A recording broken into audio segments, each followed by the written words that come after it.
TV 20 Kannada ವಾಹಿನಿಗೆ ಸ್ವಾಗತ. ಸಿರುಗುಪ್ಪ ನಗರದ ಶ್ರೀ ಅಭಯಾಂಜನೇಯ ಸ್ವಾಮಿ ದೇವಸ್ಥಾನದ ಸಭಾಂಗಣದಲ್ಲಿ ಶ್ರೀ ಶಾರದಾ ಶಂಕರ ಸೇವಾ ಸಮಿತಿ ಹಾಗೂ ತಾಲೂಕು ಬ್ರಾಹ್ಮಣ ಸಂಘದ ಸಹಯೋಗದಲ್ಲಿ ಶ್ರೀ ಗುರುದತ್ತ ಜಯಂತ್ಯೋತ್ಸವ ಆಚರಣೆ ಮಾಡಲಾಗಿದೆ. ಜಯಂತಿಯ ನಿಮಿತ್ತವಾಗಿ ದೇವಸ್ಥಾನದಲ್ಲಿ ಶ್ರೀ ಅಭಯಾಂಜನೇಯ ಸ್ವಾಮಿಗೆ ವಿವಿಧ ಫಲಪುಷ್ಪಗಳು, ಆಭರಣಗಳಿಂದ ಅಲಂಕರಿಸಿ ವಿಶೇಷ ದರ್ಶನ ವ್ಯವಸ್ಥೆ ಮಾಡಲಾಗಿತ್ತು. ಸಭಾಂಗಣದಲ್ಲಿ ಶ್ರೀ ಶೃಂಗೇರಿ ಶಾರದಾಂಬೆ ಗುರುದತ್ತಾತ್ರೇಯ ಆದಿಗುರು ಶಂಕರ ಭಗವತ್ಪಾದರ ಪೀಠ ಪ್ರತಿಷ್ಠಾಪನೆ ಮಾಡಿ ಹೋಮ ಹವನ ಮಾಡಲಾಗಿದೆ.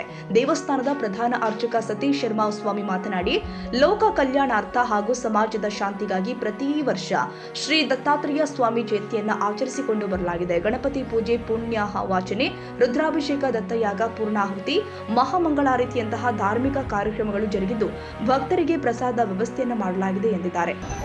ಇಂದಿನ ದಿವಸ ದತ್ತಾತ್ರೇಯ ಜಯಂತಿ. ಪ್ರತಿ ವರ್ಷ ನಾವು ಶಾರದಾ ಶಂಕರ ಸಮಿತಿಯವರು ಸರ್ವ ವಿಪ್ರ ಬಾಂಧವರ ಸಹಕಾರದೊಂದಿಗೆ ದತ್ತಾತ್ರೇಯ ಜಯಂತಿ ಲೋಕ ಕಲ್ಯಾಣಕ್ಕಾಗಿ, ದತ್ತಾತ್ರೇಯನ ಒಂದು ಆಶೀರ್ವಾದಕ್ಕಾಗಿ ಪ್ರತಿ ವರ್ಷ ದತ್ತಾತ್ರೇಯನ ಜಯಂತಿಯನ್ನು ಬೆಳಿಗ್ಗೆ ಪುಣ್ಯಾಹವಾಚನೆ, ಗಣಪತಿ ಪೂಜೆ, ವಿಷ್ಣು ಪಂಚಾಯತನ ಪೂಜೆಯೊಂದಿಗೆ, ಹೋಮದೊಂದಿಗೆ ಪ್ರತಿ ವರ್ಷದಂತೆ ದತ್ತಾತ್ರೇಯ ಜಯಂತಿ ಲೋಕ ಕಲ್ಯಾಣಕ್ಕೆ ಹೋಗಿ ಆಚರಿಸ್ತಾ ಇದ್ದೀವಿ. ಎಲ್ಲರಿಗೂ ಒಳ್ಳೆಯದಾಗಲಿ. ಇದೇ ವಿಪ್ರ ಸಮಾಜದ ಬಾಂಧವರು ಹಾಗೂ ಸಾರ್ವಜನಿಕರು ಉಪಸ್ಥಿತರಿದ್ದರು. ಹೊಂದರೂಪ, ಸಿರುಗುಪ್ಪ, ಟಿವಿ 24 ನ್ಯೂಸ್.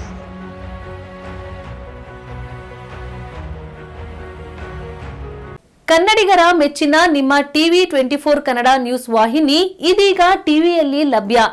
ಕರ್ನಾಟಕ ಮತ್ತು ದೇಶ ವಿದೇಶದ 360 ಡಿಗ್ರಿ ಸುದ್ದಿ ಹಾಗೂ ಉತ್ತರ ಕರ್ನಾಟಕ, ಬೆಳಗಾವಿ, ಬಾಗಲಕೋಟೆ, ಧಾರವಾಡ, ಹಾವೇರಿ, ಗದಗ, ಬಿಜಾಪುರ ಜಿಲ್ಲೆಯ ಕ್ಷಣ ಕ್ಷಣದ ವಿವರವನ್ನ ಪಡೆಯುವುದಕ್ಕೆ ಟಿವಿ 24 ಕನ್ನಡ ನ್ಯೂಸ್ ವಾಹಿನಿಯನ್ನ ಲೈಕ್ ಮಾಡಿ, ವಿಡಿಯೋಗಳನ್ನ ಶೇರ್ ಮಾಡಿ, ಕಮೆಂಟ್ ಮಾಡುವ ಮೂಲಕ ನಮ್ಮ ವಾಹಿನಿಗೆ ಸಹಕಾರ ನೀಡಿ ಮತ್ತು ಚಾನೆಲ್ ಅನ್ನ ಸಬ್ಸ್ಕ್ರೈಬ್ ಮಾಡಿ. Thank you.